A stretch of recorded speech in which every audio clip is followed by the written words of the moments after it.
I don't know why it was. I kind of incited him.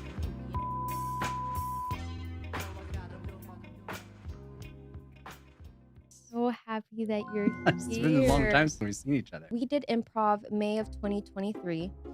It's almost. But then we saw each other. Oh no, we did virtual. We did virtual. So.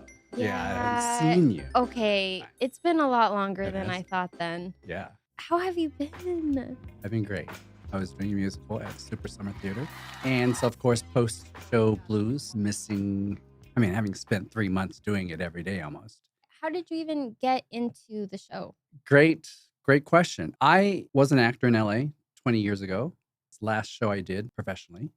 And so I got a email that said auditions are being held. And it's one of my favorite shows, Joseph and the Amazing Technicolor Dreamcoat. I don't know if you've ever seen it, but I've never seen it. no, it's fun. It's a lot of great music. The composer is Andrew Lloyd Webber. He's the guy behind Cats, Phantom of the Opera, some of the big musicals. And this so happens to have been his college thesis, which eventually became, a full-fledged musical. Anyway, music's great because he has different songs from different genres, different feel, very catchy tunes. And I've always loved it. I saw it, when I was probably early 20s. I think I got to know it. But anyway, I loved the show. And so I thought, oh my gosh, how about participate in something like this? But I haven't done anything in over 20 years. I haven't danced in over 20 years. I haven't, So there's a lot of that self-doubt, going into it. But I thought, all right, send in a video. So I just did. went I for just said, it. whatever. I'll just record something, send it in. And so they said, okay, why don't you come on back and let us, take a look at you again and see if we can cast you in something. I thought, okay, all right, I'll do it. And I'm kind of lazy. I didn't want to go to what I consider a cattle call. They just call everybody. And everybody just comes, right? I didn't want to. And so since they gave the video option, I said, okay, I'll just submit the video. And then they have what's called a callback, which you come back and they put you with maybe 4 other people. And they kind of want to see if you can dance, move, what your personality is like, see if you can fit into one of the characters that they have. Right. Yeah. So when were they officially like, we want you in the show? I think the next day. It was the next day I got an email. I was had like, no question about it. Well, it's interesting because they're like, we don't want you for the role that you auditioned for. Oh. Which was the main lead, Joseph. But we want you to come in for one of the brothers. There's 12 brothers. And I thought about it because I know it's a time commitment. And it's, how it is where you get comfortable in life where you are. And I was comfortable, I'm thinking, oh my God, this is going to upset my whole life for the next 3 months. But then I decided at the beginning of the year, I've decided to separate my year into like 90-day blocks. Oh. Like these quarterly, chunks of time. Right. And commit that to a project of some sort. 90 days for a project. And I thought, okay, well, this would be a great 90-day project. Absolutely. Right? So yes. That's why I decided to do it. And you just went for it. I did. Once you decide you're going to do it, you're all in. Right? You're all in. Master of manifestation and visualization right here. Okay, so quick question. Yes. Is Joseph and the Amazing Technicolor Coat, is that based on the Joseph story? Like That's the movie? Right. Oh, There's an animation movie or an animated movie called Joseph or Is there? The Dreamer or something like that. Something like that. Yeah. It's based on that. It's based on the biblical story of Joseph. The movie. And then they have a movie musical of it. I mean, it's a classic story. Yeah. So I'm sure they have various renditions of it. Oh, okay. Yeah. Because I've never seen the musical, but I Saw the- love that movie. Oh, okay. So you know the story. I know yeah? the story. The story just makes me cry. Right, it's about the brothers. They get upset with him. They get irritated. Jealous. They get Yeah, jealous. because he's the favored. They try to kill him. They literally. Yeah, it's like murder fratricide. They get all envious and they get try to kill him. envious. I mean, he has this amazing coat. Come on now. Right. It's full of colors. Yup. And then he goes through this Colorful. journey of self-discovery even.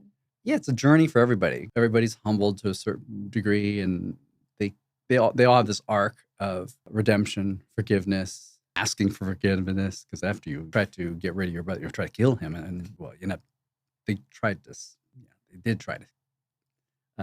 Well, they did sell him. Yeah, I was gonna say they tried to kill him first, but they failed. Well, not that they failed. They They thought decided they that did. they thought they better sell him. Oh, they thought they better sell It's him. better they make some money off of it. If we kill him, then we don't get any money, but maybe we make some money. Right. They went for the money. They went for the money. My favorite part was when he was in prison and he completely transformed that experience for himself. Yeah, well, At least because for he the had half his of the way. gift. His gift was being able to interpret dreams. And so there were these two characters, a baker and the butler, which I actually happened to play the butler as well. Oh, you in the did 2 musical. roles? I did 2 roles. Actually 3, but the other one was kind of like a Backup dancer? not even. Not even that. No.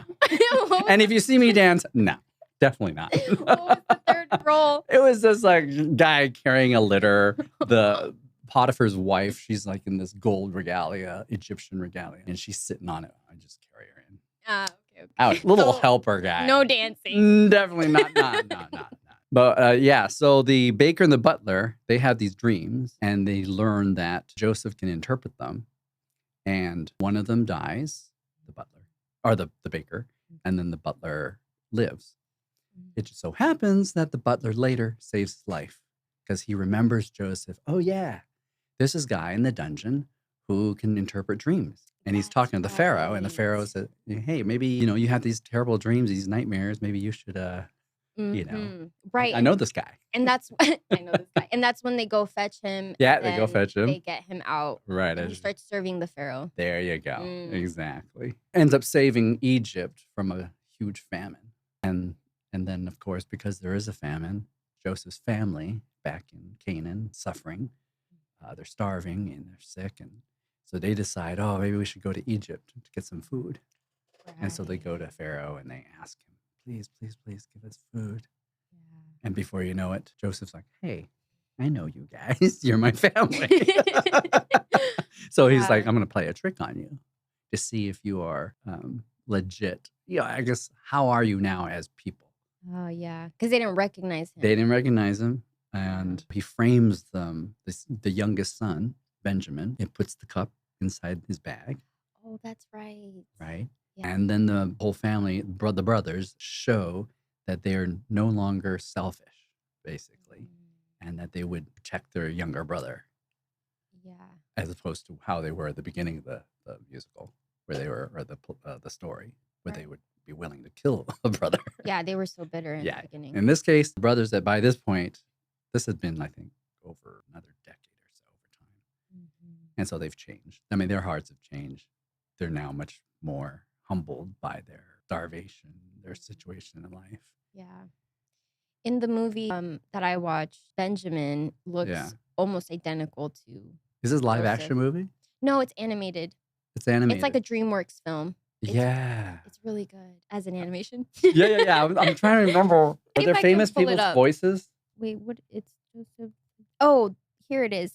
It's called Joseph, King of Dreams, and it came out in 2000. And I kid you not, it's one of my favorite movies that I don't even know that one. The reason I like this story too, and I mean the movie, is because it goes through so much. Because so then now the redemption of the brothers, he sees they've changed, but I can't remember what happens after that. In the movie, in the musical, basically, it's a very quick ending. The brothers have a wonderful, heartfelt reunion, and then they get fed. Then Jacob, the father, comes to Egypt, and they have this happy reunion with Dad. That's how it ends. Yeah, it just ends on this very positive note of family reunion, reconciliation, forgiveness, and redemption. Yeah, I mixed that story up with Moses' story because DreamWorks you're thinking also made Prince of Egypt. Yes, that's the Moses one, which came out 2 years prior. Yes, that's the one. So I combined that's them. That's the Whitney Houston and Mariah Carey song.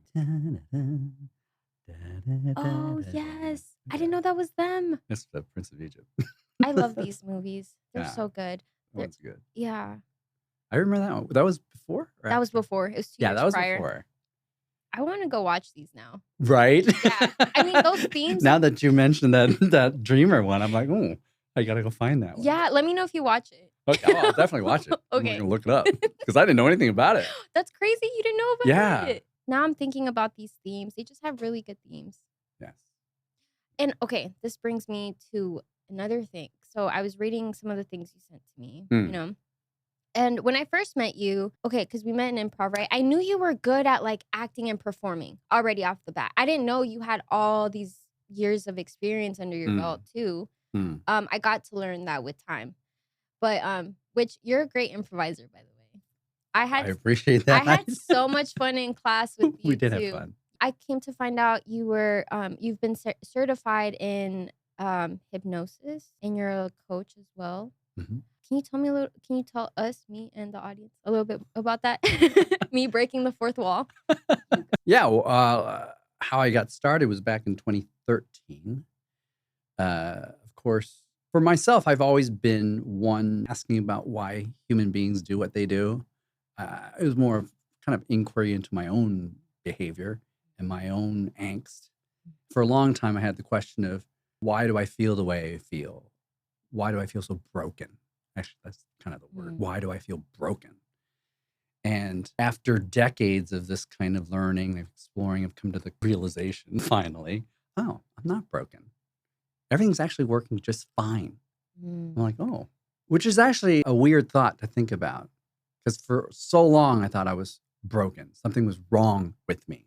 But it wasn't that anything was wrong.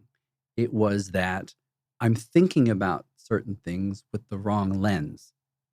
Does that make sense? It's like an example. Yeah, like imagine you have a pair of glasses, let's say yellow glasses, and you look through them thinking the world is yellow, and that's a problem. The world is tainted yellow. It's tinted yellow. Everything I look at is yellowish, and that's a problem, right? And you call that a problem. And you realize, oh, well, that's because I'm wearing these glasses. You don't realize, oh, if I just take off these glasses, then I would actually see the world as the color, as colorful as it is, and not tainted yellow. But the thing is, you're not aware that you're wearing these glasses.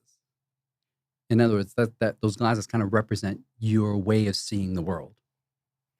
If you think that everything's wrong, well, guess what? That's what you'll see. Everything's wrong. Right? So it took me a long time to just kind of like, oh, take off those yellow glasses. Take them off. The world is just fine. It actually is just fine. They're not yellow. I mean, there are some things that are yellow in the world. It's because they are yellow. Yeah. But my point being, your perspective, how you define things, the meaning, significance we attach to something. But I got into life coaching really to help my students when I was teaching in Japan, how to encourage them, how to get them to be motivated in their language learning. I was teaching English at the time. And also for my brother and his wife at the time, they were going through some difficulties. Now they say, don't work with your family in terms of coaching or therapy or anything like that. But I just wanted to kind of get some skills to see if I can, help them communicate. And so that's why I got into it. And I was listening to Tony Robbins. I think you know who he is. Yes. He started it's called strategic life coaching? No. Strategic intervention. That's what it's called. Strategic intervention. And this particular style of his was being taught by him and his partner, Chloe Madonis.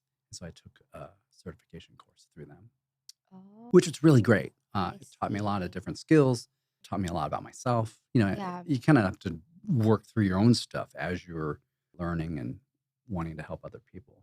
Yeah. Okay. And so the reason I asked is because this is kind of the trajectory of me getting to know Ian, Yeah. And now I'm at a point where I've gotten to learn so much more about you. But when I first learned about you doing coaching, right, that was you said 2023, right? Yeah.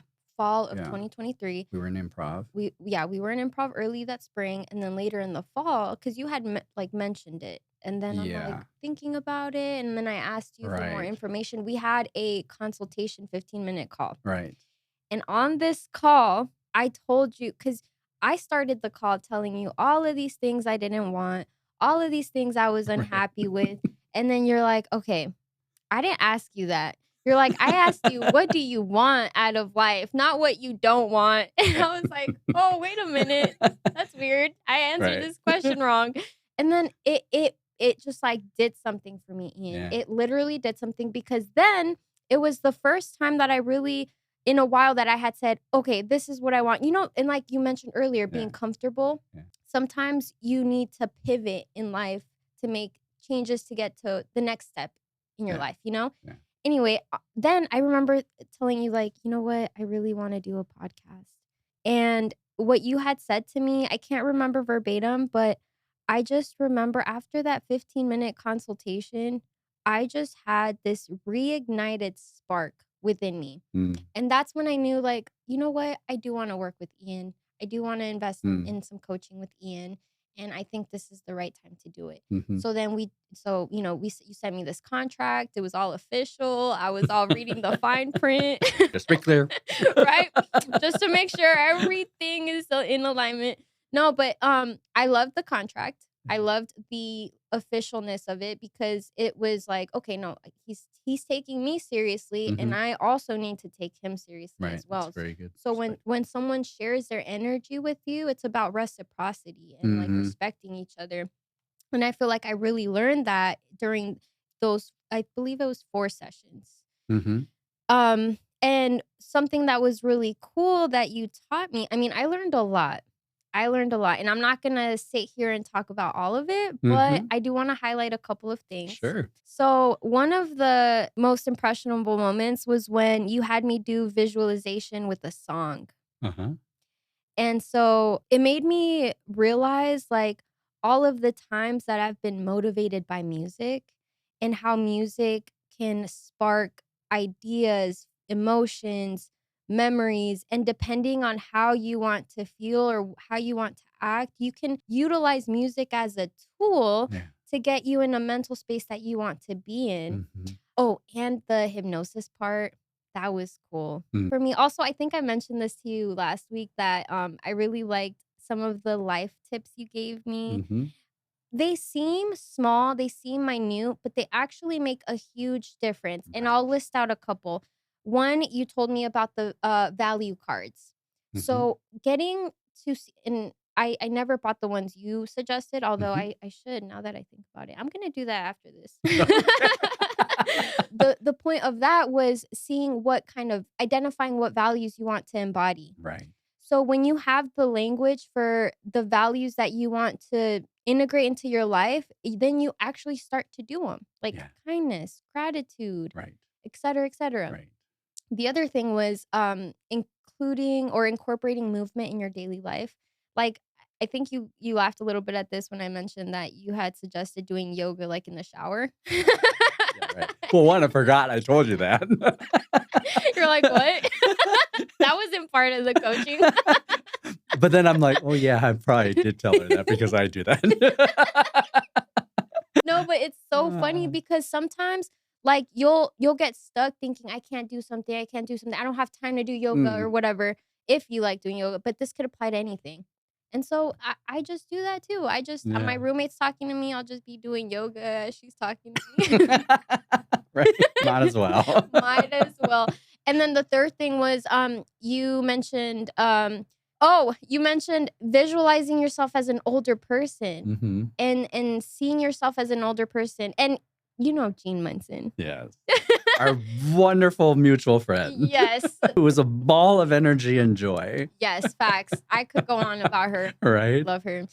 She brought that up to me too about how she's been thinking about her younger self, but also thinking about her future self, and allowing all the different like versions of you to kind of guide you too. And so I really love that too. Just thinking ahead and what kind of life you want to live like when you're older.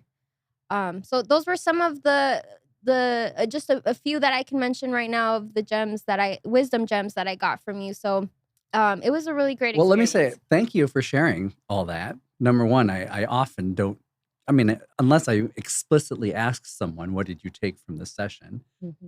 But being able to hear it months later, it's heartwarming to know that you've taken that seriously for yourself and that you ran with it. You know what I mean? Oftentimes it's kind of like, I can offer something, but whether a person takes it or not, it's up to them. I can't be there to like push you. I can cheer for you, but that's about all I can do, right? Yeah. And also you're very much so like, all right, cut the nonsense. What do we really need? Right. And I love that about you. Yeah. Yeah. Well, I'm like that with myself too. So no, and it's not even in a harsh. I didn't mean that like in a harsh way. Yeah. It's just like the reason I say that is because look, we're here. Yeah. Look at you now. It's quite a change from where you were. It really isn't it? is. Yeah, It's I been do a remember whole when you were transformation. right. I'm not even the same person anymore. I know. I still remember you in improv. My impression of you, may. I was like, I felt like you were timidly lost. It felt that way, right? I remember I was like, come on, Brenda, play here. Come on, play. Like you were hesitant on wanting to play, as you may recall. I was just like, come on, you can do it. I know. Right? Yeah. Everyone was like, come on. Yeah, I did. I was like this. I know. And I remember Jean brought you, right? Mm-hmm. She encouraged you to come. And there was kind of like this half-heartedness, I think, at the time. Was it? You wanted to be there, but you weren't quite sure to what degree you wanted to be involved or present. That's interesting that I came off that way because I 100% wanted to be there. Oh, yeah? Yeah, I did. And it's interesting that I came off that way. Maybe it was me getting in my own way, And it's also my own filter as to how to interpret you, right? Whether that's true or not, like I said, I have my glasses on too as to how I see the world. Right. So that doesn't necessarily mean what I was thinking is true. It's just how I interpreted it, right? Well, yeah, because I remember like being super shy. Like, yeah, you were shy. I just was like, I can't. I felt like I couldn't be. Well, partly because you said it was your first time, wasn't it? It was like one of your first time to do improv. I think it was my second time. Second time? Yeah, because the first time I did it with Ryan. I did Ryan's class first, and then I did a second session with Ryan. Him and Natalie swapped for some reason, the VIP one. Yeah. Okay. Yeah, and so then I did VIP the second time, but it was still fun though, and it was very fun. I got to meet you, Danielle, like a couple people that I still like connect with today, So. And I was actually very touched by your sharing about your name. Do you remember that? Oh no, do you remember? I think so. Was it about me not feeling like I liked my name? Right. Yes. That was actually very moving to me because I remember that very vividly. That's interesting. I used to not like my name then. Right. And so you were like, call me Carolina. I'm like, oh, okay. I'll call you. What do you want me to call you? You're like, this is but you were I was like, you were very emotional about it at I that was time. so emotional. Yeah. I think during that time I was really going through something too. Clearly you were. I was. Something was I think I you know what? I was actually really lost during that time. Well, you don't know I don't know if you know what was going through for myself. Why I was even in improv. No. My dad was diagnosed with dementia in 2018, which is the reason why I got into hypnosis, because he was suffering from these paranoid bouts all the time. He would spiral into negativity, and I thought maybe hypnosis might be able to help him. So I started studying about the brain and doing that. Anyway, I moved to Vegas to help mom out, to take care of him. We ended up putting him in a memory care facility because it got too hard at home. But I was helping my dad, taking care of him, going to see him every day, every other day. And improv was my escape. So I really didn't want to think about life. It was kind of like, okay, I'm here to focus on just self-care. Yeah. And to feel good. And so for me to see other people maybe feeling like they're down, or I was like, no, this is the place to kind of pep up our energy and kind of put everything out that you're kind of worried about outside for now, just so you can spend your 2-3 hours here and just play. Yeah. And just play. Just have fun and just have fun. So to people who don't know what improv is, how would you describe it? It's kind of like being a kid again, isn't it? Letting your imaginations run wild. Yeah. Basically, the idea is giving yourself these pretend scenarios and acting them out, pretending and having fun pretending. Which is something most people don't do ever again in their entire lives. Playfully, right? Yeah, the being playful. But you also learn so much about yourself. But what stops you from playing the truth of a situation, right? So there's what were some of the challenges you've learned about yourself? Like, what are the things that came up for you when you were doing the improv, when you're kind of doing a scene? Like, did you feel yourself like hot in your own? Yeah. To me, I'm thinking I wasn't comfortable with the truth. And it was reflected. Yeah, so it comes out, right? Yeah, where I was like, oh, yeah, no. Yeah, and you see it in other people, but that's just a reflection of what's happening in you. It's a reflection, right? Yeah. Like, one of the things I dealt with doing improv is being afraid to say the wrong thing. In improv, remember, one of the rules is there is no wrong thing. Right. It just is. It just comes out, right? Whatever comes out is, and you just need to work with it. But meanwhile, I'm in my head, oh no, what if I said that? Oh, I should have said that. Or get out of your head. Yeah. Right? Live in the present. Stay in the moment. Living in the present. And that was really the main lesson for me, is just live in the moment right now. What's happening here? You know, what's the dynamic, the energy, like you were talking about earlier, that's being exchanged between you and the other person? What's that dynamic? Feel it. Where is it going to lead you next? Right? Go with the flow. Get out of your head. Stop thinking about where it should go. There's no should, right? And that was probably one of the hardest lessons at that time. Was things should be a certain way. Just getting out of that should. Right, like not attaching yourself to a specific outcome, right? Just letting things flow naturally. Exactly. It's such a great practice for like real life, you know? Yeah, and that's I think the key. It's their whole sales pitch, right? It's like, come play these improv games, take these classes, and it'll help you in your life, which is true. It really is true. Yeah, it really is true, because it gives you a place, like a laboratory, that you can experiment with life. And also to like release tension too.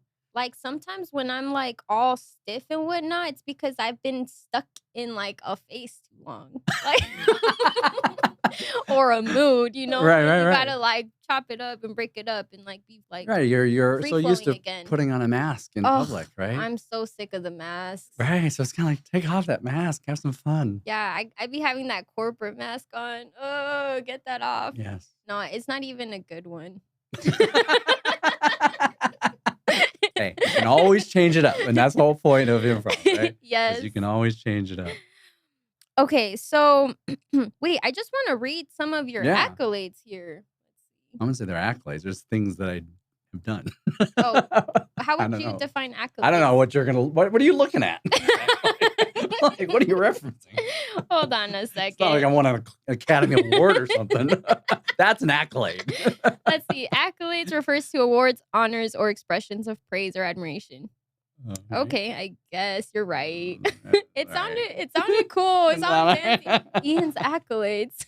I appreciate that. Okay, well, this is some of your background. Yes. So I'm just gonna read some of it. So, in the last 10 years, you've been working in one of the top immigration law firms in Los Angeles as a legal assistant / paralegal. Yeah, that was like 20 years ago. Interesting. And then that was my waiter job while I was a professional actor. You know, people, you know, if you're an actor, you go do tables. I'm like, I'm not doing tables. So I'm gonna get a desk job. Yeah, you had an administrator position at an office too. So you were doing, I mean, honestly, that's cubicle. Pretty solid. Yeah. Cubicle. I know. Your videos, and you're in a cubicle. Oh yeah. Oh, you saw my last video. I was like, help me. Yeah, that kind of cubicle. Yeah, cubicle hell. No, I'm just kidding. It sounds like I hate my job. I don't. And then during that same decade, as you mentioned, you were working as a professional actor in Hollywood, doing film, stage, commercials, voice acting, etc. During downtimes. Wrote, directed, produced 3 short films. I did, yes. Where are those films at? Where are they? Yes, they're online. Where can one find them? You didn't send me the link to these. Maybe I don't want you to send them. Well, you know, it's my first films. And as an actor, usually a lot of actors just sit by the phone. And this is before the age of YouTube and whatnot. So Oh. this is like time, when you needed a camera, you had to go buy a video camera, a fancy, you know, $2,000 camera, or you can rent them. But anyway, I had, there was something called the 168-hour Film Festival. Mm. And it is a biblical kind of Christian organization. And a friend of mine said, "Hey, Ian, let's go check out this festival." They just started it. And you have 168 hours, 1 week, to produce a 10-minute short film. That's the challenge. And you are assigned a random Bible verse. That's the theme that you get. Oh. And so you have to write the thing, produce the thing, shoot it, post-produce it, everything, post-production, and have it all submitted in a week. Oh, wow. And so, and back then we had, slower computers, yeah, so that was a challenge. And the first time I did it, I was director, co-producer on it. And then I just learned that, oh my God, I really love telling a story and being behind the camera and love putting things together. And so the next year I did it again. And then the third year I was in Japan at that point, and I didn't want to film live. So I did an animation instead and hired animators from India, Hong Kong, and I think what's the other one? I think United States. Yeah. So from different areas, different time zones, I hired actors from the States and Japan. And so put everything together. And voila, my first animation. I can send you the animation. I'm proud of that one.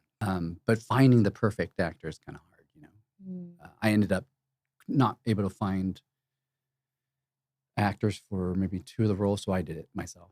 So you'll hear me doing the roles. We're all making different I'm like, voices. I can't cast these. I can't find the people, so I'll just do it. Okay, so you have acted, you have done admin work, you've made films. What hasn't Ian done? And you made a rock album. Well, it's Christian music, album. Christian pop music. Now it was more of a personal project than it was something I wanted to release to the world. Right. And before you tell us, or Yeah. why do I keep saying tell us? What the Who is us? Me and my 23 You and personalities? your audience who's listening, right? Are they listening? Are you guys You're there? listening, right? Yeah. Okay. I want you to tell me a little bit more about that, about how it came about, right? And this is probably the most exciting part of this interview for me, because I listened to the entire album yesterday. Oh, you did? I Okay. did. Just ran it through. It's 49 minutes long. Yeah. Listened to it straight. Yeah. I was honestly so amazed at your creativity and how you just pull things, and even hearing you talk about the films you did, and just how you pull strings, and when you see something you just make it blossom.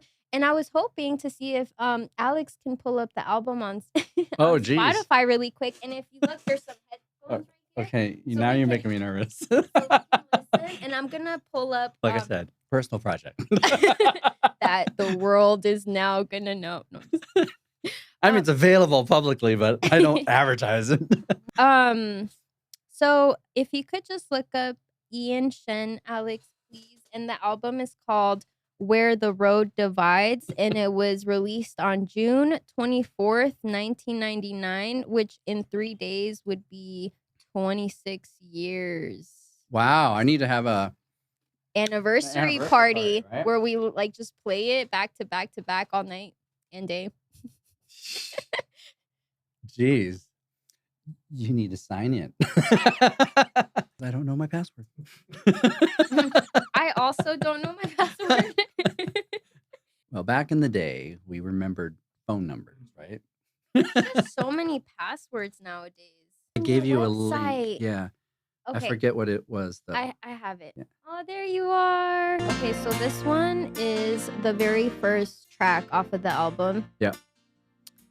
Heavens declare the glory Oh yeah, when I heard this, Ian, it took me back to my Catholicism classes and like going to mass Yeah. and listening to like mass music. Yeah.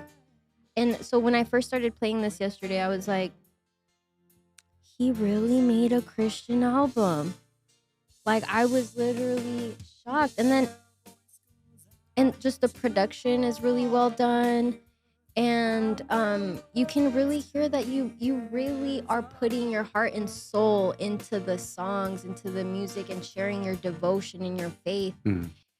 And this is impactful, powerful, all of the above, because you've struggled with, in the past, with reconciling your Christian faith with your sexuality, right? Mm-hmm.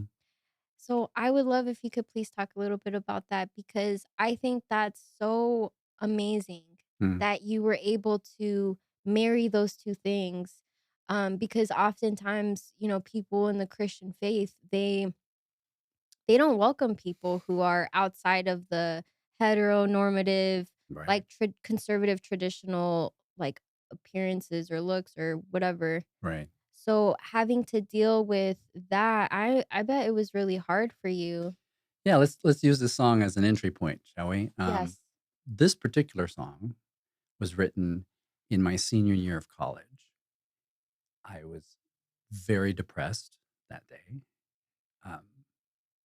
Most of the time, at that time, I had realized that the church didn't accept my being gay. And it was, I don't know how to describe, always thinking about how do I kill myself, you know? Mm. But I also knew from being a Christian that God loves me. And there were a couple promises in the Bible that I held on to. One, that you shall know the truth, and the truth shall set you free. Mm. And from that verse, I held on to that, believing that as long as I pursue truth, I will get to a point where I will feel free. Right? And Jesus also says in the Bible, I came so that you may have life and have it abundantly. And if that's the promise at the time, my belief was that Jesus came so that life wouldn't be so miserable for me. And I believe that life would be abundant. Those are the two promises I really held on to. The words to this song is not actually mine. It's just from chapter 19 of the Psalms.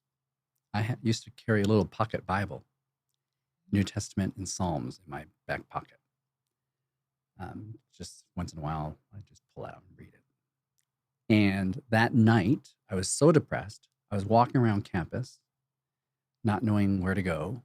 I happened to wander into a I think it was humanities building at the time. Mm-hmm. Empty classroom. Walked in, looked in, it's kind of dark, turned on the light. There happens to be a piano sitting there. I don't know why there's a piano in this classroom, but there was. So I walked over to this piano and I pulled out my little Bible, just put it there, and it just started playing. And all these songs have been kind of like prayers for me. Like I had gotten to a point where in my faith, I couldn't pray. I don't know what to pray anymore. I'm tired of praying. Like God doesn't answer, I just felt like God, why even pray? And so for some reason that day, I just read those 4 lines and just kept repeating it. And that's what became this song. The lyrics shift from impersonal to personal. And so I kind of made it my own prayer. When the whole album, I say is a personal album because it feels like of my soul when I couldn't pray and I couldn't express myself, but through song and music. So beautiful. You know what I mean? It's like the only way I could have done it. Yeah. And if I didn't have this, I don't think I'd be alive, honestly, because it felt like there was no other outlet at the time. And so each one has its own story behind it as to why it became what it was.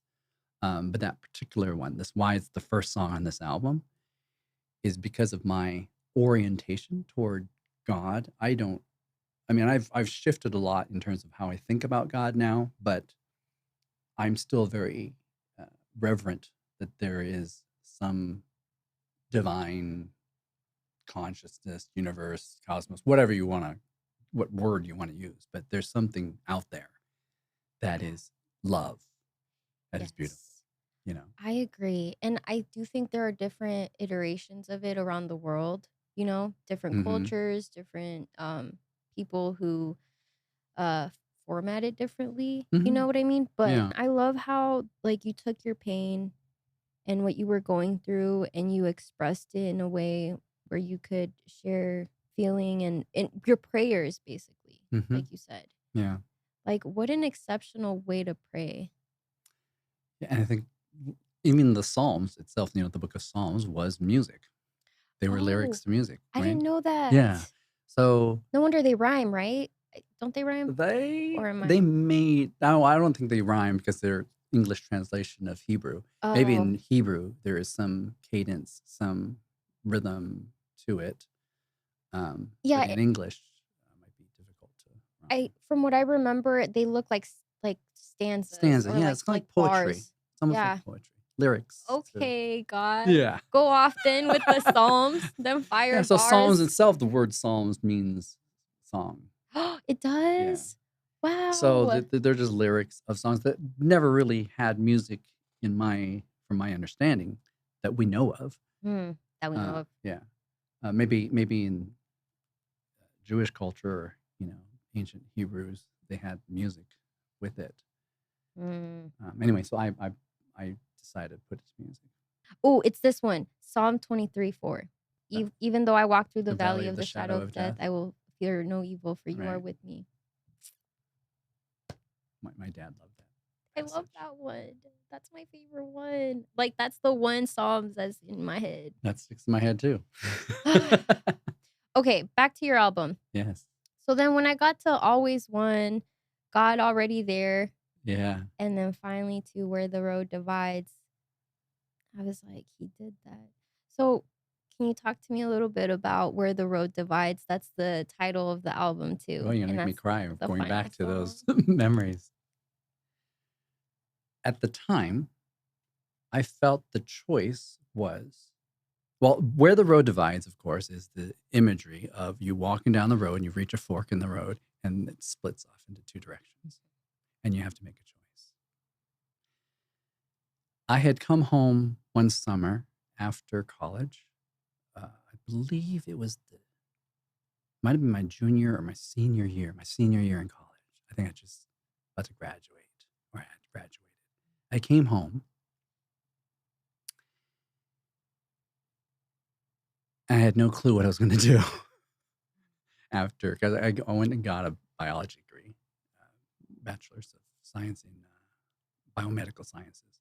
I was going to be a doctor, pre-med. But I decided not to do that and decided to go into ministry, full-time ministry. And so I decided, well, this road of life that I'm on, I had to decide whether to be gay or not to be gay. It's kind of how I felt. I had to make a choice. I chose not to be gay, believe it or not, at that time.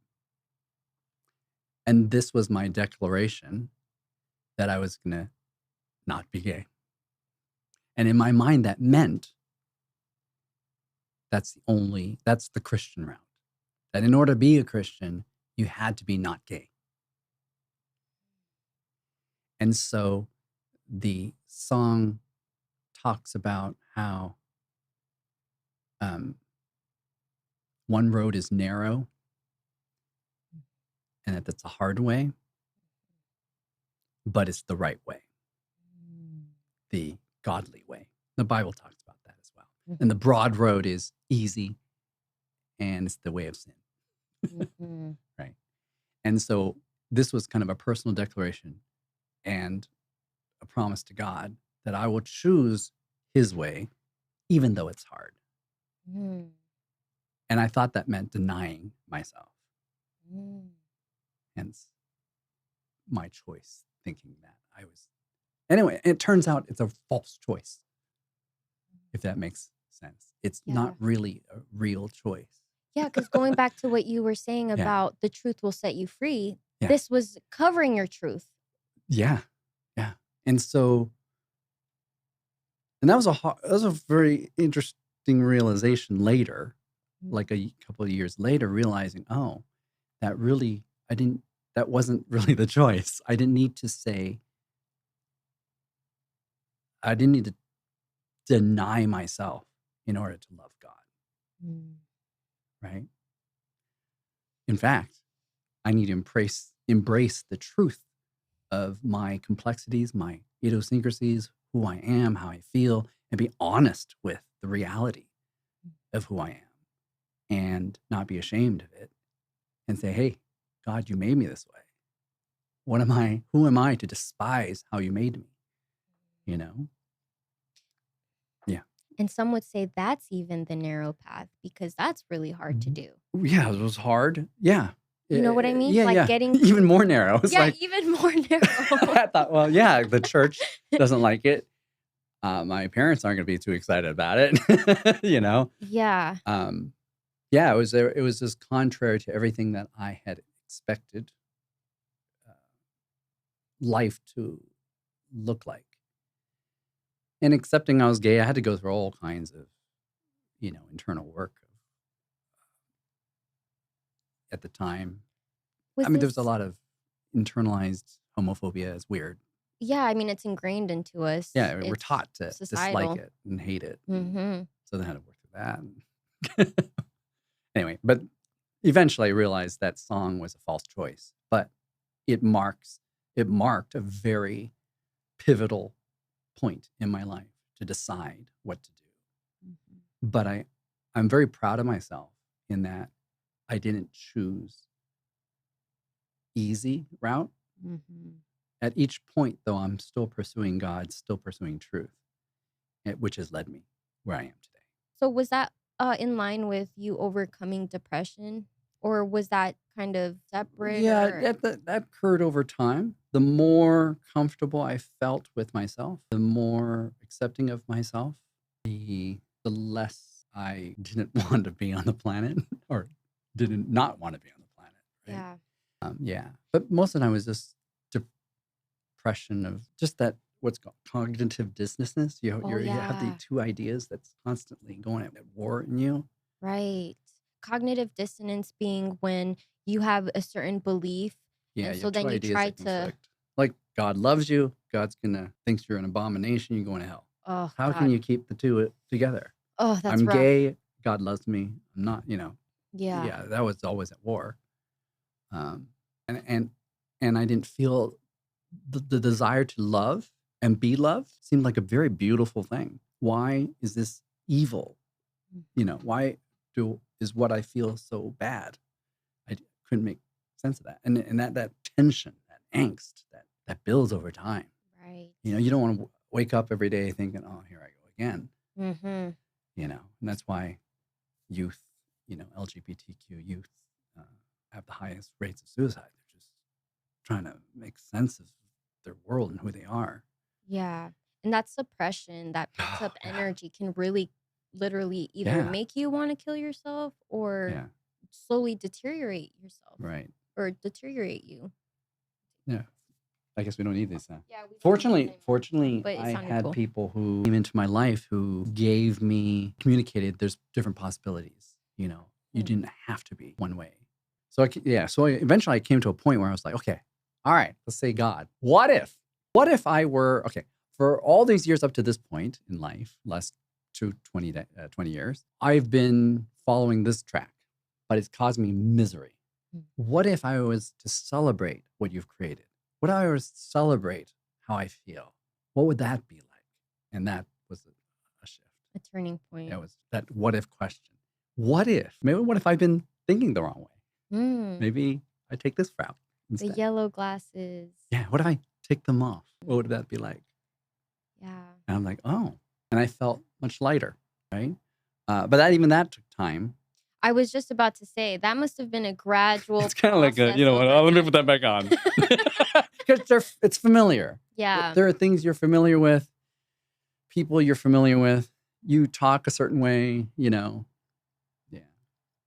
So putting them on, take them off. After a while, you're just kind of like, okay, whatever. Take them off. I'll just keep them. Yeah. Wow. That's honestly, stories like these are really important for other people to see too. Because, those societal structures still are prevalent today. Yeah. And we all go through it. We know that society puts certain pressures, expectations on you, and you're like, well, either I go along that broad road of doing what everybody else is doing, or I discover what is true for me and decide how I want to live this life. Like the values that you choose, you want to embody as you live through this life. So. Yes. And how to make your life worth living and making it good. Words of wisdom from B. There you go. Make your life good. I have a t-shirt. Life is good. Very basic. Okay, so for this last portion, I want us to share some music. All right. Okay, headphones back on. Okay, let's listen to the Ian picks first. Oh, well, geez. Yes. Let's listen to Right Here Waiting by Richard Marx. So you said that you grew up in the 80s and were supposed to love ballads. Did I say that right? Ballads? Is it ballads or is it ballades? Well, you know what? If you're going to pick something from the 80s, quintessential 80s, I think would be like We Are the World. Do you remember We Are the World? Probably if I hear it. 1984. Do you pull up We Are the World? Play that one? And there's a awesome documentary on Netflix on this. If you haven't seen it, please watch it. Okay. And is this one of your favorite artists or just songs? Okay, well then you have to watch it with me. I have to watch it with you. Yes. Okay. Because this is classic. Classic? Classic 80s. Let's see. Oh my God. We Are the World, USA for Africa. Michael Jackson. You name it. They're all in there. Watch this. Okay, let's see. Make it big. Make it big. God, it takes me back to high school. Does it? Was this I don't know why I'm asking. Was this popular? It's Michael Jackson. Right. It's USA for Africa. It's very popular. All over the world. Wait, is this Lionel Richie? Yes. Oh, dang. Oh my gosh, I love me some Lionel Richie. Can you turn it up a little bit, Alex, please? That's Stevie Wonder? That guy. Paul Simon. Paul Simon. Kenny Rogers.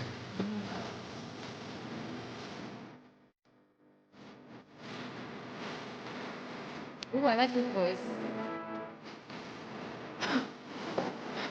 Diana Ross? Oh, Tina Turner? Wow. Who's that guy? Totally forgot. Wait, not the top. Oh, snap!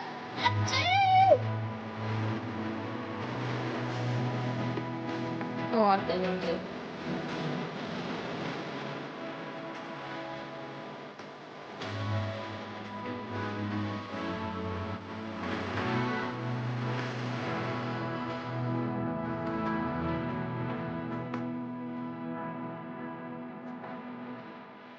You know her? Dionne Warwick. Oh. Whitney Houston's relative. No. I think they're cousins.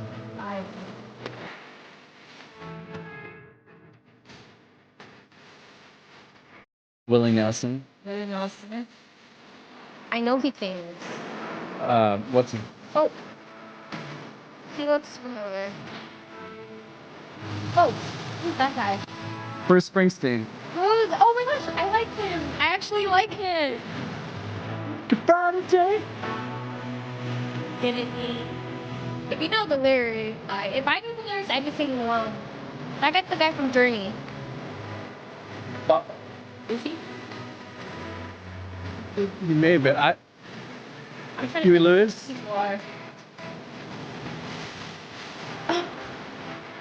Hey, there's a funny clip on YouTube about this. Yeah, Huey Lewis.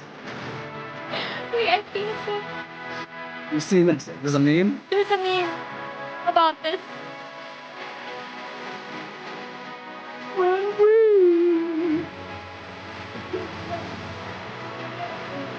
That's Cyndi Lauper. Yeah. Wow, is this like a series? Or is just this? In 1984, after the American Music Awards, I believe it was the American Music Awards, they all gathered in one studio to put this album, to raise money to feed people in Africa. Oh. And this album, crazy viral back then. It was very popular all over the world. This was on the radio like 24/7 for like a year or 2 years. It was forever. It seemed like it was always playing. Oh, wow. Bob Dylan. Oh, Bob Dylan. Wow, just so many iconic voices in one. So it was a miracle that they managed to get everybody together Absolutely. in one evening to do this. Wow. So watch this documentary. It's really fascinating. You said it's on Netflix? I think it's on Netflix. Yeah. Okay, well, I'll definitely be looking for it. Because, okay, there's a meme about this. Is there? Yeah, well, not about this. I mean, it's not in this video, but I'll tell you about it when this song is over. Because it's just... I don't think this will ever happen again. Just amazing. Like some of the top people at that time. Right. No, I know some of these are... Wants to make a better day.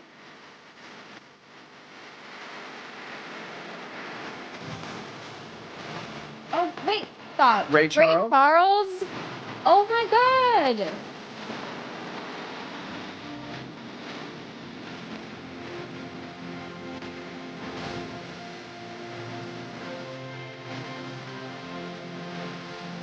Whoever wants to make a better day, so let's try to.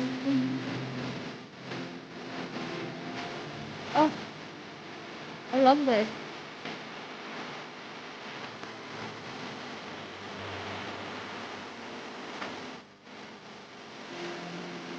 Mm.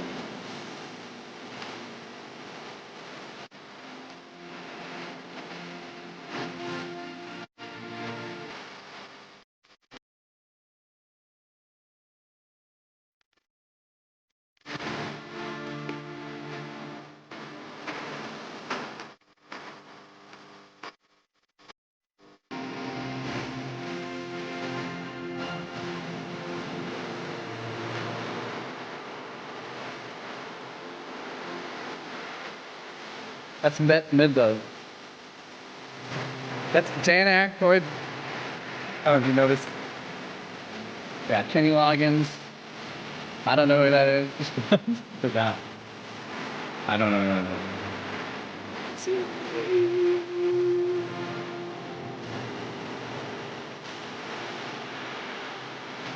this isn't just one track, it's a full album?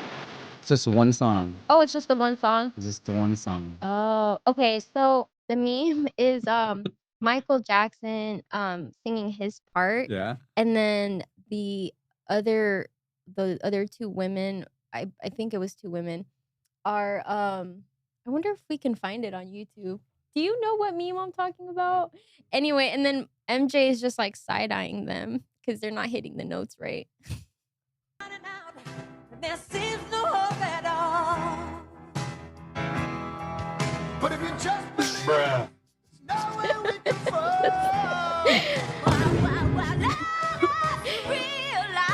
Even though it's funny because they're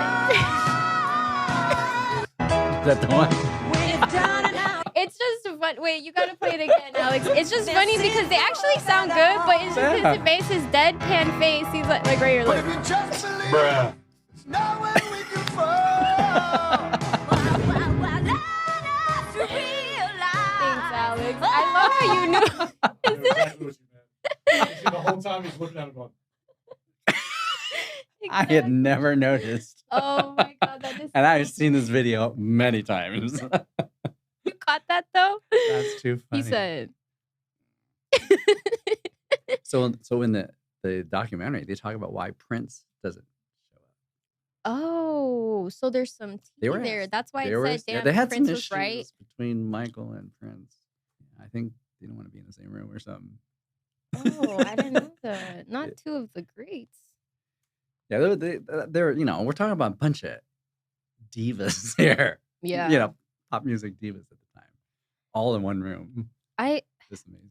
love that you brought up this song because I knew only of the meme. I didn't Uh-huh. even know what the meme was. And now I know all this background on it and how significant it was Yeah. during that time. I mean, still even today, it's iconic. Yeah, this song reminds me of back then because it's so positive. Hmm. That also kept me going. Because it's just always like, we are the world. We're gonna do this. Everybody coming together. Mhm. If we work together, we can make help people live and survive. Right. Make a change. Yes, if we could just pull our resources together Mhm. and collaborate. That's beautiful. Yeah. These people have wonderful gifts, and They shared it. they did pulled Yeah. it all together. And just that theme of unity too, Yeah. and being together. So, what are you gonna share? Okay, let's see. Well,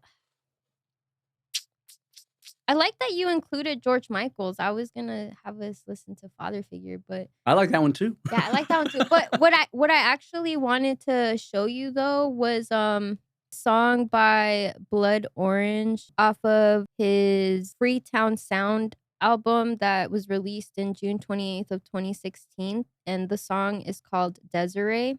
When I was in college, in one of my communication studies courses, I learned about or I watched a documentary called Paris is Burning. Have you ever heard of it? I've heard of it. Yeah, I've not seen it. It was a documentary directed by Jenny Livingston that captures the vibrant underground ballroom culture of New York City during the 1980s. Okay. And so it chronicles the drag ball competitions that was hosted by rival houses, where participants compete in categories like voguing, realness, and fashion. So it was like a cultural resistance or pushback to the mainstream at the time.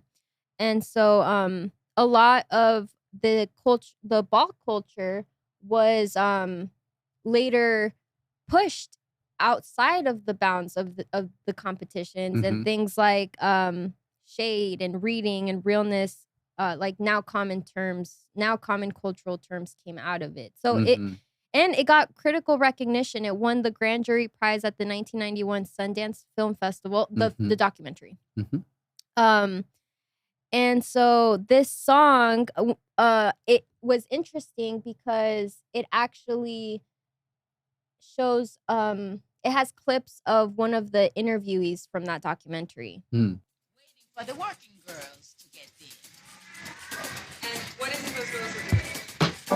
Well, they're making money for the balls, and they're making their costumes, their outfits, or getting it together like that. Something like that. At times they do expect sexual favors, but that is between myself and them, so I will not wish to further speak about it. If they do, but at most times, 99% of the time, I know. 95% of the time, they do. But I feel like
This part is notable a too. regular woman, is married to her husband, and she wants him to buy her a washer and dryer set.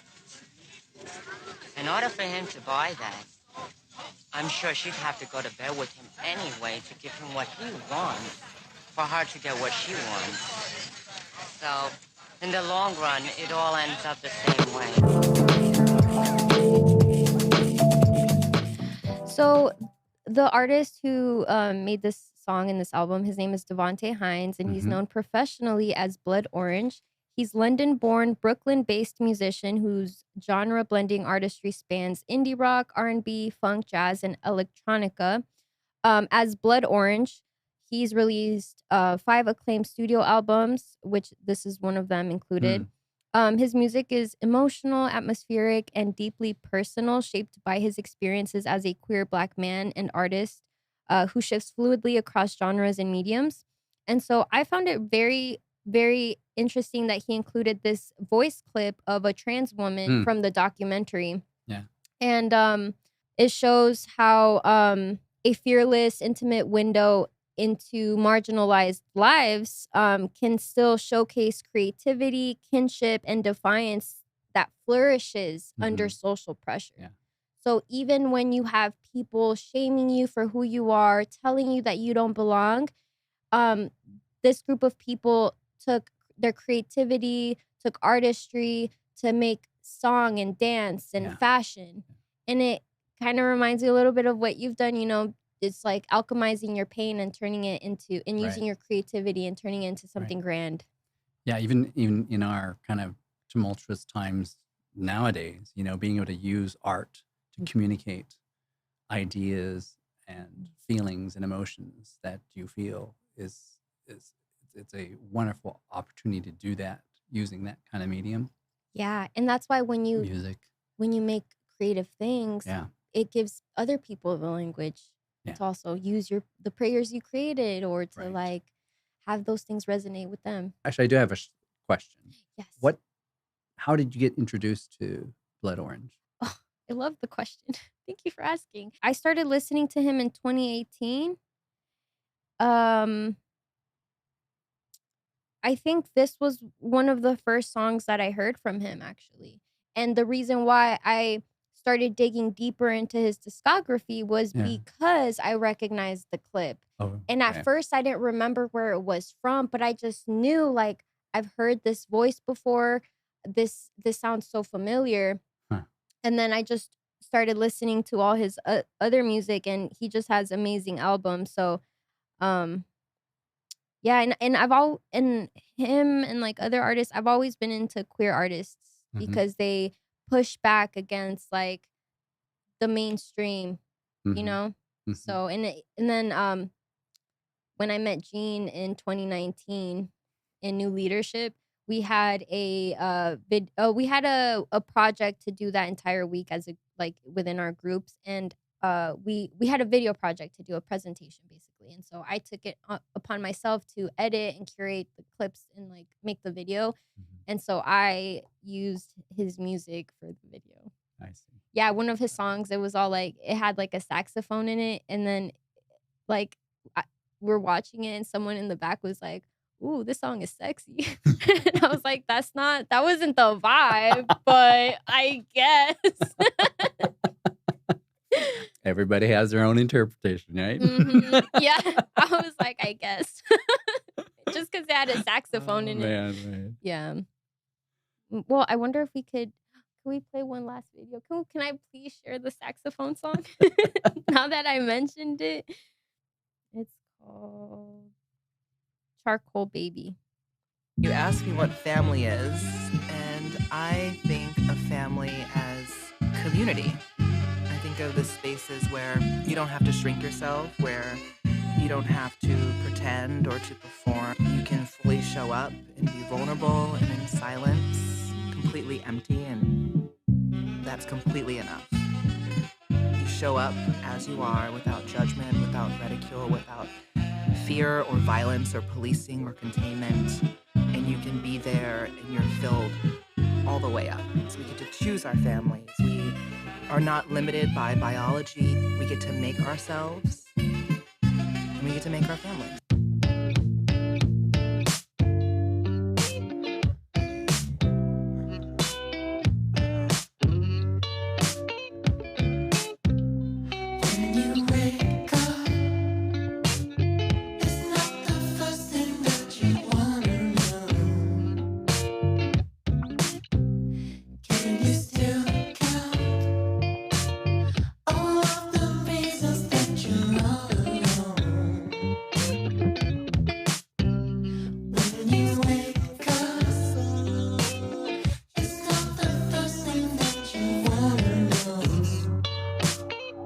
So when I was listening to this too at the time, I was going through a time period where I was very like I felt a lot alone, like often. So if it's like I'm interrupting the song. It's right. It's bringing you back into the moment It of the is. song. It's right? bringing me So, back to the moment because that was the year that I lived on my own for the first time. yeah, And it was the year right before COVID. yeah. So it was an interesting time for sure. Being in college.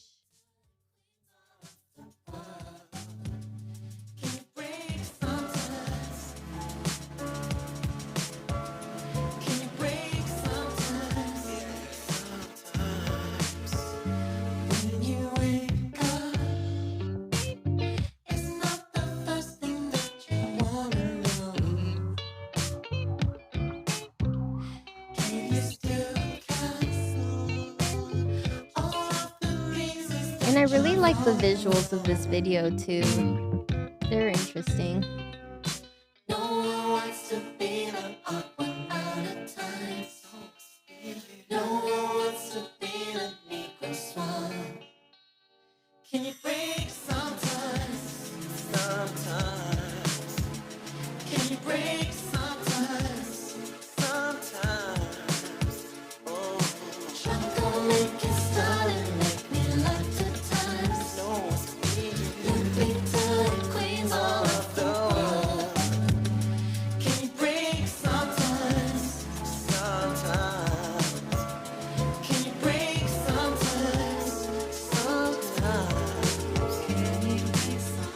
To me, this video makes me feel like, what are the things that make home feel like home?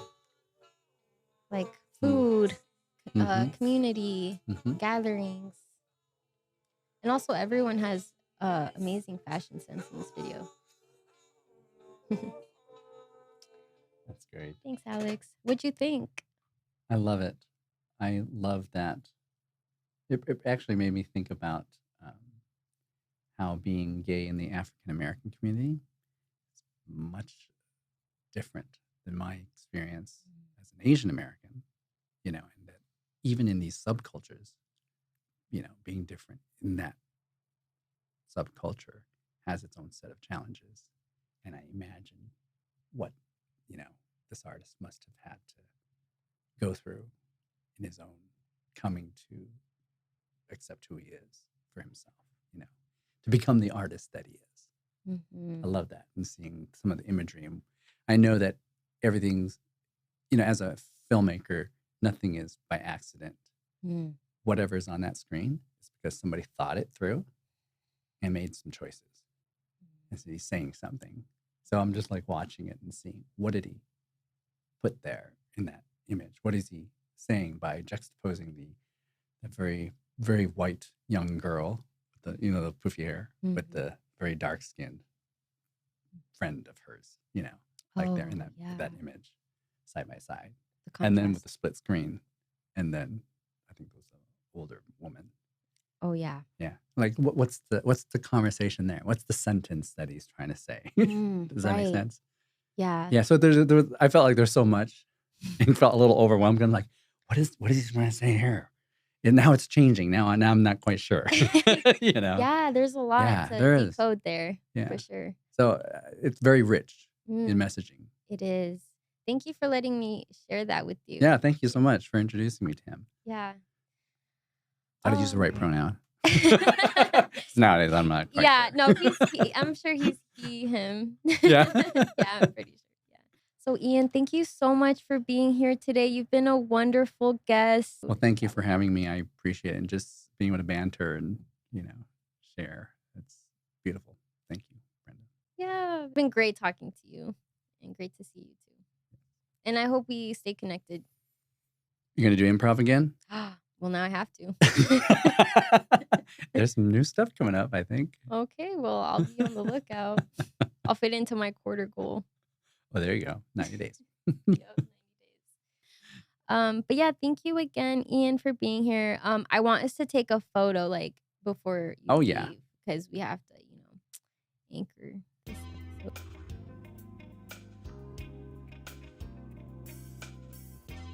All right, so Ian is living proof that healing is possible. It may be nonlinear, but you can do it. He also is a great example of how you can transform your pain into something creative and beautiful and make it out alive. Thank you for tuning in to Who Is That Bee Talking To? Today, that bee was talking to Ian Shen.